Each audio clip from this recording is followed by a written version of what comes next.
नून के पुत्र योशुआ ने शिट्टीम से 2 पुरुषों को गुप्तचर के रूप में भेजा और उनसे कहा, जाओ और उस देश के विषय में, विशेषकर यरीहो के विषय में जानकारी प्राप्त करो।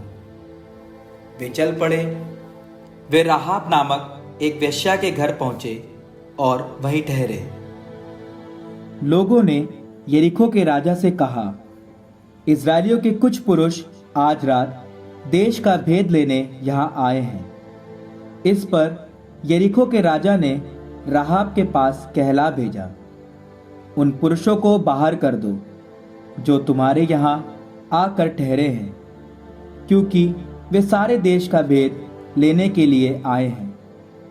परंतु उस स्त्री ने दोनों पुरुषों को छिपा दिया और उत्तर भेजा, हाँ, सच ही कई पुरुष मेरे यहाँ आए थे, पर मैं नहीं जानती थी कि वे कहाँ से आए थे। अंधेरा होने पर जब नगर का फाटक बंद होने को था, उस समय वे चले गए। मैं नहीं कह सकती कि वे कहाँ चले गए। यदि आप शीघ्र ही उनका पीछा करेंगे तो आप उन्हें पकड़ सकते हैं। उसने उन पुरुषों को छत पर ले जाकर अलसी के डंठलों में छिपा दिया, जिन्हें उसने छत पर रखा था। इस पर उन पुरुषों का पीछा यरदन के घाट तक किया गया। उनका पीछा करने वालों के जाते ही नगर का फाटक बंद कर दिया गया। वे पुरुष अभी सो भी ना पाए थे कि राहाब उनके पास छत पर आई और उनसे बोली, मैं जानती हूं कि प्रभु ने तुम्हें यह देश दिया है। हम पर तुम लोगों का भय छा गया है और इस देश के सारे निवासी तुम्हारे कारण आतंकित हैं।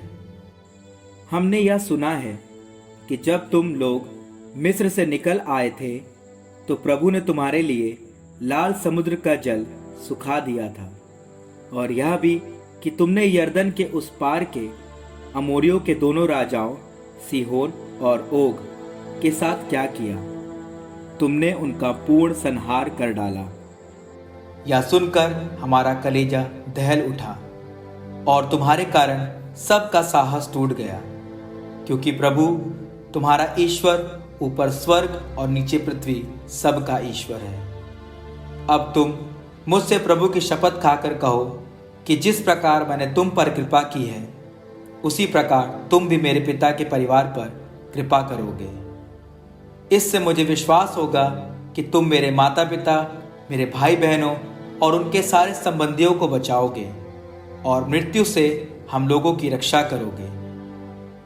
इस पर उन पुरुषों ने उसे उत्तर दिया, हमारे प्राण तुम्हारे प्राणों की रक्षा के जिम्मेवार होंगे, बशर्ते तुम हमारी बात प्रकट नहीं करो।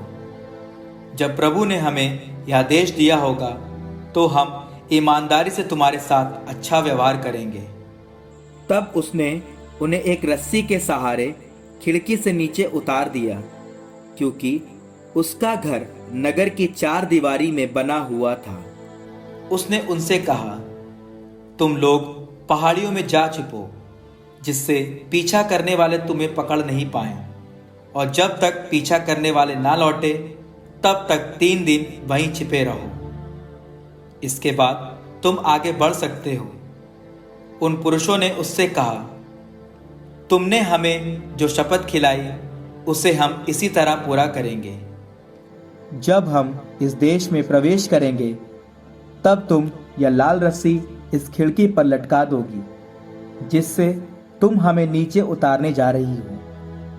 फिर तुम अपने माता पिता, अपने भाइयों और अपने पिता के परिवार के सब संबंधियों को अपने घर में एकत्रित कर लोगी। यदि कोई तुम्हारे घर के दरवाजों से बाहर निकलेगा तो वह स्वयं अपनी मृत्यु का जिम्मेवार होगा और हम निर्दोष होंगे। हाँ, यदि कोई तुम्हारे साथ तुम्हारे घर में रहने वाले किसी व्यक्ति पर हाथ उठाएगा तो उसकी मृत्यु का उत्तरदायित्व हम पर होगा। किंतु यदि तुम हमारी यह बात प्रकट करोगी तो हम तुमसे की गई अपनी शपथ से मुक्त हो जाएंगे। उसने उत्तर दिया, जैसा तुम लोगों ने कहा है वैसा ही होगा। इसके बाद उसने उन्हें विदा किया और वे चल पड़े। उसने वह लाल रस्सी खिड़की में बांध दी। वे वहां से चलकर पहाड़ियों में पहुंचे जब तक पीछा करने वाले वापस नहीं आए। वे 3 दिन तक वहीं रुके रहे। पीछा करने वालों ने उन्हें सारे मार्ग के आसपास ढूंढा, परंतु उन्हें नहीं पाया। इसके बाद वे दोनों व्यक्ति पहाड़ियों पर से उतरकर और नदी पार कर नून के पुत्र योशुआ के पास पहुंचे। उन्होंने उसे वहां का सारा हाल सुनाया। उन्होंने योशुआ से कहा, प्रभु सचमुच सारा देश हमारे हाथ दे रहा है। उस देश के सब निवासी हमसे भयभीत होकर साहस खो चुके हैं।